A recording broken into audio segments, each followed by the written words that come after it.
This edition of the Ridley Report is brought to you by LRN.FM. Feds don't want you to hear them.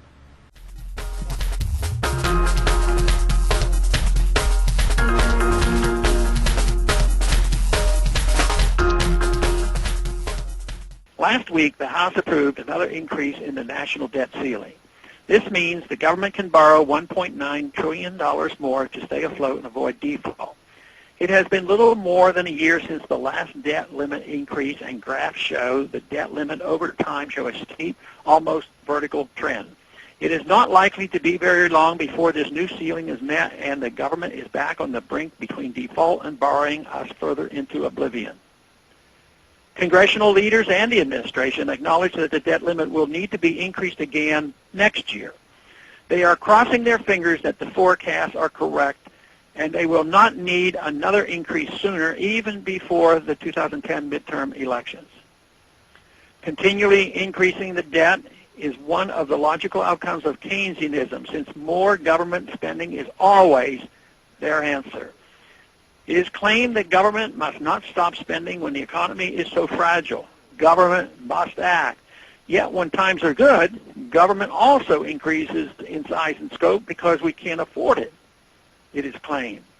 There is never a good time to rein in government spending, according to Keynesian economists and the proponents of big government. The national debt measures the wealth. The national debt, don't we have to The wealthier we are. The larger the National debt, it's an indication of the wealth of the country. You're right. So the more you owe, the more you're worth?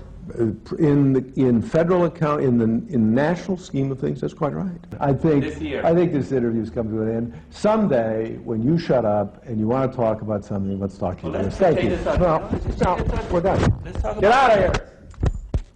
Let's just change the subject. We can talk about something else. Listen, you get the fuck out of here. I'll throw you out the window. Out. Free market Austrian economists, on the other hand, know that times are bad because of the size and scope of government. The economy is fragile because of the overwhelming stranglehold of bureaucracy and taxation of Washington. Any jobs Washington might create through these endless spending programs are paid for through more taxation and debt put on the productive sectors of the economy. Bernanke must go! Bernanke must go! Just as insidious is the hidden tax of inflation caused by the Fed in its ever-expanding credit bubble. When the Fed steps in with its solution, it only devalues the dollars in everyone's pocket while encouraging more reckless waste on Wall Street. All of this leads to a worsening economy, not an improved one. And so the downward spiral continues. The worse things get, the more politicians want to spend. The more they spend, the heavier the debt load becomes, and the more we have to spend just to maintain our interest payments. As our debt load becomes unsustainable,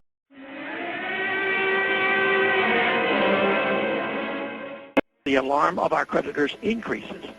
It is becoming so serious that our credit rating as a nation could be downgraded. If this happens, interest on the national debt will increase even more, leading to the even higher taxes on Americans and inevitably price inflation.